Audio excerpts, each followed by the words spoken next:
അസ്സലാമു അലൈക്കും. വാലൈക്കും അസ്സലാം ബാബ. എന്താണ് അമീർ നീ ചെയ്യുന്നത്? പ്രവാചകന്മാരെ പറ്റി വായിക്കുകയാണ്. ഞാൻ നോക്കട്ടെ മോനെ.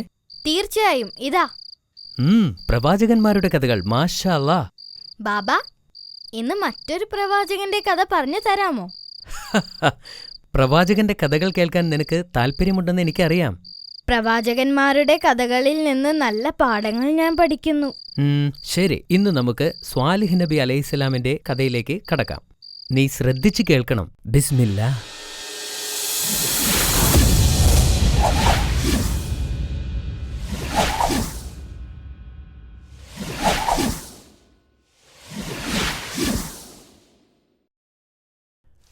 ആദ് സമുദായക്കാരുടെ പാപപ്രവർത്തികൾ കാരണം അള്ളാഹു ആദ് നഗരം നശിപ്പിച്ചു. അവിടെ പുതിയൊരു സമുദായം വളർന്നു വന്നു. അവർ സമൂദ് ഗോത്രം എന്ന് അറിയപ്പെട്ടു. അവരുടെ പൂർവികരെ പോലെ അവരും മലകളുടെ മുകളിൽ കെട്ടിടങ്ങൾ നിർമ്മിച്ചു. മനോഹരമായ വീടുകളിൽ അവർ താമസിച്ചു വന്നു. അവരുടെ കൃഷിസ്ഥലങ്ങൾ മികച്ചതായിരുന്നു. അവർ ധാരാളം കൃഷി ചെയ്തിരുന്നു. എന്നാൽ അവരുടെ സമ്പത്ത് വർദ്ധിച്ചതുപോലെ തന്നെ അവരുടെ ദുഷ്പ്രവൃത്തികളും വർദ്ധിച്ചു. സമൂദ് സമുദായക്കാരും അള്ളാഹുവിനെ ആരാധിച്ചിരുന്നില്ല. സമ്പന്നരും ഏകാധിപതികളുമായ ഗോത്രത്തിലെ അംഗങ്ങൾ വിഗ്രഹങ്ങളെ ആരാധിച്ചു. ആ കാലഘട്ടത്തിലായിരുന്നു സ്വാലിഹ് നബി ജീവിച്ചിരുന്നത്. അവൻ വളരെ നല്ലവനും ജ്ഞാനിയുമായ ഒരു വ്യക്തിയായിരുന്നു. ജനങ്ങൾ അദ്ദേഹത്തെ സ്നേഹിക്കുകയും അവൻ്റെ അത്ഭുതകരമായ ഗുണങ്ങളെ ആരാധിക്കുകയും ചെയ്തു. സമൂദ് സമുദായക്കാരും അവരുടെ പൂർവികരെപ്പോലെ വിഗ്രഹാരാധനയിൽ മുഴുകി. പ്രവാചകൻ ഇത് തിരിച്ചറിഞ്ഞു. അവരെ തിരുത്താൻ ശ്രമിച്ചു. ഗോത്രത്തലവന്മാർ ദുഷ്ടന്മാരും മോശമായവരുമാണെന്ന് സ്വാലിഹ് നബിക്ക് അറിയാമായിരുന്നു. അള്ളാഹുവിനെ ആരാധിക്കുന്നവരെ അവർ ശിക്ഷിച്ചു.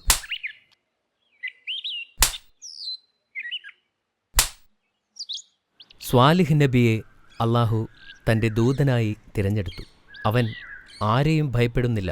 മഹാനും സർവശക്തനുമായ അള്ളാഹു അല്ലാതെ ആരെയും ഭയപ്പെടാതെ അദ്ദേഹം അള്ളാഹുവിനോട് പ്രാർത്ഥിച്ചു. മനുഷ്യരെ, നിങ്ങൾ അള്ളാഹുവിന് വഴിപ്പെടുക. അവനല്ലാതെ മറ്റൊരു ദൈവമില്ല എന്ന് സ്വാലിഹ് നബി അലൈഹിസ്സലാം പറഞ്ഞു. എന്നാൽ അദ്ദേഹത്തിൻ്റെ ഗോത്രക്കാർ പറഞ്ഞു, ഓ സ്വാലിഹ്, ഞങ്ങൾ എപ്പോഴും നിന്നെ ഇഷ്ടപ്പെടുന്നു. നിങ്ങൾ ഒരു ദിവസം ഞങ്ങളുടെ തലവനായി തീരുമെന്ന് ഞങ്ങൾ കരുതി. ഞങ്ങളുടെ ദൈവങ്ങളെ ഉപേക്ഷിച്ച് അള്ളാഹുവിനെ വിശ്വസിക്കാൻ എന്തിന് ഞങ്ങളോട് ആവശ്യപ്പെടുന്നു? ഞങ്ങളുടെ പിതാക്കന്മാർ ആരാധിച്ചു വരുന്നതിനെ ഞങ്ങൾ ആരാധിക്കുന്നതിൽ വിലക്കുന്നതെന്തിന്? ഞങ്ങൾ അള്ളാഹുവിൽ വിശ്വസിക്കുന്നില്ല. അവർ പറഞ്ഞു. നന്മയും തിന്മയും തമ്മിലുള്ള പോരാട്ടം തുടങ്ങിയത് അവിടെ നിന്നാണ്. നബി തങ്ങൾ അള്ളാഹുവിൻ്റെ അടുക്കൽ മാപ്പിരയ്ക്കുകയും അവിശ്വാസികളോട് യുദ്ധം ചെയ്യുകയും ചെയ്തു. ഒരു ദിവസം പതിവ് പോലെ സമൂദ് ഗോത്രക്കാർ മലയുടെ മുകളിൽ വലിയ പാറകൾക്ക് ചുറ്റും കൂടി. അവർ ആ പാറയെ ആരാധിച്ചു. കുട്ടികൾ തങ്ങളുടെ പൂർവികരെ കണ്ട് അവരും ആ പാത പിന്തുടർന്നു. അവർ ആ പാറയുടെ തൃപ്തിക്കും അനുഗ്രഹത്തിനും വേണ്ടി ആണാടുകളെ ബലി കൊടുത്തിരുന്നു. സ്വാലിഹ് നബി ഇത് കണ്ടപ്പോൾ ദുഃഖിതനായി പറഞ്ഞു, എൻ്റെ സമൂഹമേ, ഏകദൈവത്തെ മാത്രം ആരാധിക്കുക. അപ്പോൾ അവരിൽ ഒരാൾ ചോദിച്ചു, നിങ്ങൾ എന്തിനാണ് അള്ളാഹുവിനെ മാത്രം ആരാധിക്കുവാൻ ഞങ്ങളോട് ആവശ്യപ്പെടുന്നത്? പ്രവാചകൻ പറഞ്ഞു, നിങ്ങളെ അവൻ സൃഷ്ടിച്ചു. അവൻ നിങ്ങൾക്ക് എല്ലാം തന്നു. സൂര്യൻ, ചന്ദ്രൻ, പർവ്വതങ്ങൾ, കടലുകൾ, നിങ്ങൾക്ക് ചുറ്റും കാണുന്നതെല്ലാം. ഒരു അത്ഭുതം കാണിച്ചു തരിക. തലവന്മാരിൽ ഒരാൾ ഇങ്ങനെ പറഞ്ഞു, ഞങ്ങൾക്ക് ഒരു അത്ഭുതം കാണിച്ചു തന്നാൽ ഞങ്ങൾ നിങ്ങളെ വിശ്വസിക്കും. ആ പാറയിൽ നിന്ന് ജീവനുള്ള ഒരു ഒട്ടകത്തെ ഉണ്ടാക്കാൻ നിന്റെ നാഥനോട് പറയുക. മറ്റൊരു തലവൻ പറഞ്ഞു, അതെ, ഒട്ടകം ഗർഭിണിയായിരിക്കണം. അവൻ ചിരിച്ചു. പ്രവാചകൻ കുറച്ചുനേരം ചിന്തിച്ചിട്ട് പറഞ്ഞു, അള്ളാഹു ഈ അത്ഭുതത്തെ കാണിച്ചാൽ ഏകദൈവമായ അള്ളാഹുവിൽ നിങ്ങൾ വിശ്വസിക്കുമോ? ഞാൻ അവൻ്റെ ദൂതനാണെന്നും നിങ്ങൾ വിശ്വസിക്കുമോ? അതെ, അവർ മറുപടി പറഞ്ഞു. അപ്പോൾ നബി അള്ളാഹുവിനോട് അവരുടെ ആവശ്യം നടത്തിക്കൊടുക്കുവാൻ പ്രാർത്ഥിച്ചു. അത്ഭുതമൊന്ന് പറയട്ടെ. ആദ്യം പാറക്കല്ലുകൾ തകരുന്ന ശബ്ദം കേട്ടു. അവിടെ ഒരു സുന്ദരിയായ ഒട്ടകം. അത് വലിയതും ഗർഭിണിയുമായിരുന്നു. ജനങ്ങൾ ഒട്ടകത്തെ കണ്ടപ്പോൾ ആശ്ചര്യപ്പെട്ടു. അവർക്ക് അവരുടെ കണ്ണുകളെ വിശ്വസിക്കാൻ കഴിഞ്ഞില്ല. ചിലർ കണ്ട കാര്യങ്ങൾ വിശ്വസിച്ചു. എന്നാൽ മറ്റു ചിലർ, പ്രത്യേകിച്ച് സമ്പന്നരും ശക്തരും, ഇത് മാജിക്കാണെന്ന് കരുതി. അള്ളാഹു തൻ്റെ മഹത്വം കൊണ്ട് ആ പാറയിൽ നിന്നും വരുത്തിയ ഒട്ടകത്തിൻ്റെ മുൻപിൽ പ്രവാചകൻ സാഷ്ടാംഗം നമസ്കരിച്ചു. ചിലർ പറഞ്ഞു, പ്രവാചകൻ പറഞ്ഞത് സത്യമാണ്, അള്ളാഹു യഥാർത്ഥ ദൈവമാണ്.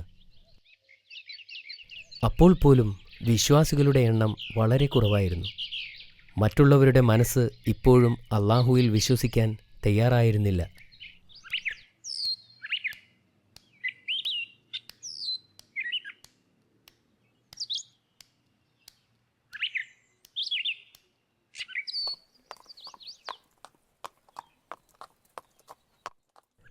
മൂന്ന് ദിവസം കഴിഞ്ഞ് ആ ഒട്ടകം സുന്ദരനായ ഒരു ആൺ ഒട്ടകത്തെ പ്രസവിച്ചു. ആ ഒട്ടകം എല്ലായ്പ്പോഴും അവൻ്റെ അമ്മയെ പിന്തുടർന്നു.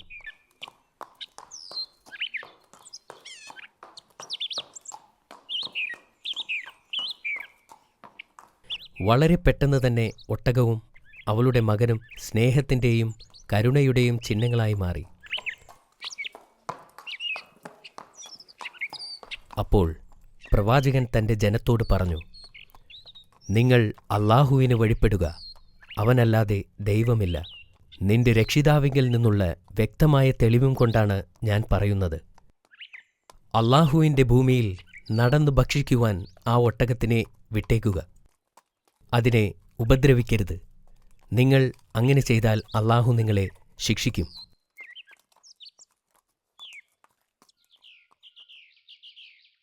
ഒട്ടകം ധാരാളം വെള്ളം കുടിക്കുമായിരുന്നു. കിണരരികിൽ നിന്നും ഒട്ടകം വെള്ളം കുടിക്കുമ്പോൾ മറ്റു ജീവജാലങ്ങൾക്കോ ആളുകൾക്കോ കിണറിനടുത്തേക്ക് പോകാൻ കഴിഞ്ഞില്ല.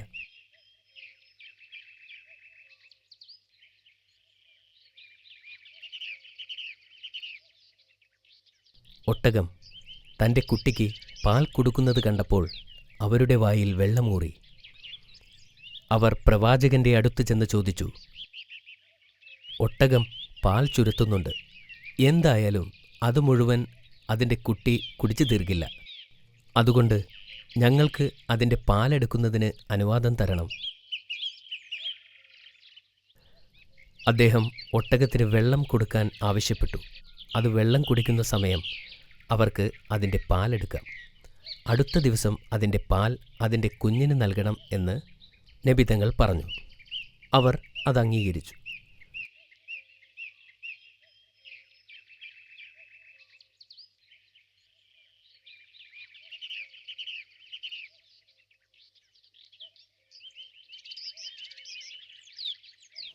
ഒട്ടകം ആവശ്യത്തിലധികം പാൽ നൽകി. അത് സമൂദ് ഗോത്രത്തിലെ എല്ലാവർക്കും തികയുന്ന അത്രയും ഉണ്ടായിരുന്നു. ആദ്യമൊക്കെ അവർ സന്തോഷത്തോടെ കഴിഞ്ഞു. എന്നാൽ പിന്നീട് അവിശ്വാസികളുടെ ശബ്ദം ഉയരാൻ തുടങ്ങി. അവരുടെ വിഗ്രഹങ്ങളിൽ നിന്നും മറ്റുള്ളവരെ അകറ്റിയതിനാൽ അവർക്ക് നബിയോട് ദേഷ്യം ഉണ്ടായിരുന്നു. ഈ സമയം സമൂദ് ഗോത്രം രണ്ടായി പിളർന്നിരുന്നു. ഒന്ന് മുസ്ലിങ്ങളും മറ്റൊന്ന് അവിശ്വാസികളും. അവിശ്വാസികൾ മുസ്ലിങ്ങളെ കളിയാക്കി. അവരുടെ വിശ്വാസങ്ങളെപ്പോലും അവർ കളിയാക്കി. സ്വാലിഹ് നബി പറയുന്നത് സത്യമാണെന്നാണോ നിങ്ങൾ വിശ്വസിക്കുന്നത്? അതെ, ഞങ്ങൾ അദ്ദേഹത്തിൻ്റെ സന്ദേശത്തിൽ വിശ്വസിക്കുന്നു. അള്ളാഹുവിൽ ഞങ്ങൾ വിശ്വസിക്കുകയും ചെയ്യുന്നു. അവിശ്വാസികൾ അള്ളാഹുവിനെ പരസ്യമായി തള്ളിപ്പറഞ്ഞു. അവർ ധനവാന്മാരായിരുന്നു. പല പ്രമുഖന്മാരും നബിക്കെതിരെ തന്നെയായിരുന്നു. പ്രവാചകൻ നിലനിന്നാൽ അത് തങ്ങളുടെ ദൈവങ്ങൾക്ക് ഭീഷണിയാകുമെന്ന് അവർ മനസ്സിലാക്കി. ഒരിക്കൽ അവരെല്ലാം കൂടി ചേർന്നു. എന്നിട്ട് ആ ഒട്ടകത്തെ കൊല്ലാൻ പദ്ധതിയിട്ടു. 9 മല്ലന്മാരെ ഒട്ടകത്തെയും കുഞ്ഞിനെയും കൊല്ലാൻ അവർ തയ്യാറാക്കി. അടുത്ത ദിവസം അവർ ഒട്ടകത്തെ നിരീക്ഷിക്കാൻ തുടങ്ങി. ഒരാൾ അതിൻ്റെ കാലിൽ അമ്പെയ്തു. ഒട്ടകം കരയാനും ഓടാനും തുടങ്ങി. അവിശ്വാസികൾ അതിനെ കല്ലെറിഞ്ഞു. അമ്പ് അതിൻ്റെ കാലിൽ തറച്ചിരുന്നതിനാൽ അതിന് ഓടാൻ സാധിച്ചില്ല. മറ്റുള്ളവർ അതിനെ പിന്തുടർന്നു. അതിൻ്റെ മറ്റേ കാല് വാളുകൊണ്ട് വെട്ടി. ഒട്ടകം കരഞ്ഞുകൊണ്ട് നിലത്ത് വീണു. അവർ തങ്ങളുടെ കയ്യിലുണ്ടായിരുന്ന ആയുധങ്ങൾ ഉപയോഗിച്ച് ആ സാധുമൃഗത്തെ കുത്തിക്കീറാൻ തുടങ്ങി. ഒടുവിൽ ഒട്ടകം മരിച്ചു. അവർ സന്തോഷം കൊണ്ട് തുള്ളിച്ചാടി. അവർ ഈ ദൗത്യത്തിൽ അള്ളാഹുവിനെ ജയിച്ചതായി കരുതി. മരിച്ചു കിടക്കുന്ന ഒട്ടകത്തെ കണ്ട് പ്രവാചകന്റെ ഹൃദയം തകർന്നു. അദ്ദേഹം വളരെ വിഷമത്തോടെ പറഞ്ഞു, 3 ദിവസം കൂടി നിങ്ങൾക്ക് സന്തോഷിക്കാം, കാരണം അള്ളാഹു നിങ്ങൾക്കുള്ള ശിക്ഷ അയക്കുന്നുണ്ട്. എന്തിനാ 3 ആക്കുന്നേ? ഇപ്പോൾ തന്നെ അങ്ങ് തന്നൂടെ? അവർ പ്രവാചകനെ പരിഹസിച്ചു. അദ്ദേഹം ഒന്നുകൂടി അവരോട് യാചിച്ചു, ഈ വിഗ്രഹങ്ങളെ ആരാധിക്കുന്നത് നിർത്തൂ, നേരായ മാർഗത്തിലേക്ക് വരൂ, അള്ളാഹുവിനോട് പൊറുക്കലിനെ തേടൂ. അവർ അതൊന്നും ചെവിക്കൊണ്ടില്ല. ആഘോഷങ്ങൾ തുടർന്നുകൊണ്ടേയിരുന്നു. അവർ നബിയെ കൂടി കൊല്ലാൻ പദ്ധതിയിട്ടു. എന്നാൽ വിശ്വാസികളെ അള്ളാഹു അവിശ്വാസികളുടെ പദ്ധതിയിൽ നിന്നും രക്ഷപ്പെടുത്തി.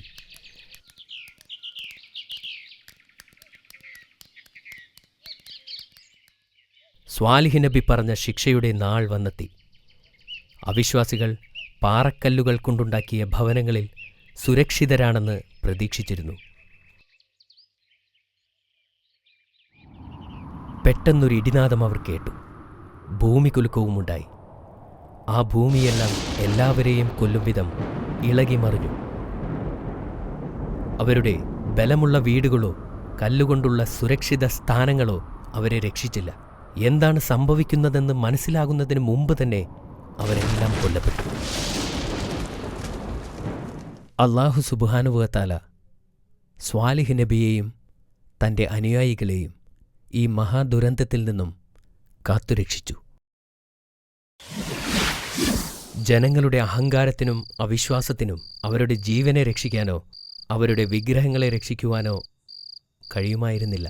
അവരുടെ വലിയ കെട്ടിടങ്ങൾക്ക് യാതൊരു സംരക്ഷണവും നൽകാനായില്ല. സന്മാർഗം പ്രാപിച്ചവർ അള്ളാഹുവിനെ നേരിൽ കാണും. തീർച്ചയായും അള്ളാഹു പശ്ചാത്താപം ഏറെ സ്വീകരിക്കുന്നവനും കരുണാനിധിയുമാകുന്നു. എന്നിരുന്നാലും അള്ളാഹുവിൻ്റെ മുന്നറിയിപ്പുകൾ നാം അവഗണിക്കരുത്. സമൂദ് ജനതയുടെ കഠിനമായ ശിക്ഷ അതാണ് നമ്മളെ പഠിപ്പിക്കുന്നത്. മനസ്സിലായോ അമീർ?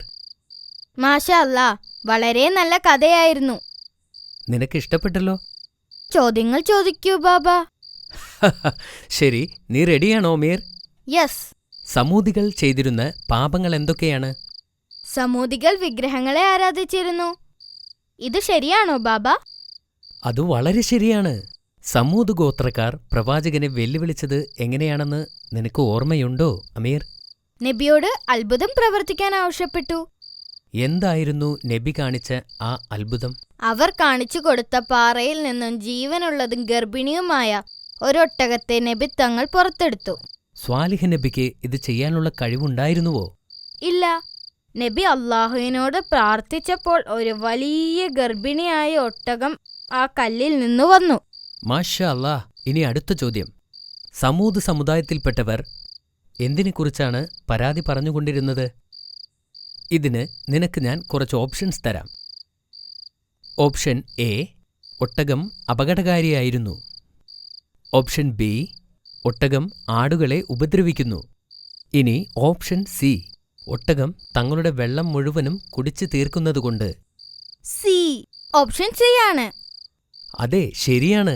ഒട്ടകം വളരെ വലുതായതിനാൽ അത് ധാരാളം വെള്ളം കുടിക്കുമായിരുന്നു. അടുത്ത ചോദ്യം ഇതാ. അല്ലാഹു സമൂദികളെ എങ്ങനെയാണ് ശിക്ഷിച്ചത്? ഭയാനകമായ ഭൂമി കുലുക്കവും ഇടിമുഴക്കവും കൊണ്ടാണ് അവരെ അള്ളാഹു ശിക്ഷിച്ചത്. എല്ലാം ശരിയാക്കി. താങ്ക് യു ബാബ. ഇൻഷാ അല്ലാഹ്. അമീർ, നാളെ ഞാൻ നിനക്ക് ഇബ്രാഹിം നബി അലൈഹിസ്സലാമിന്റെ കഥ പറഞ്ഞു തരാം. ഗുഡ് നൈറ്റ് ബാബ.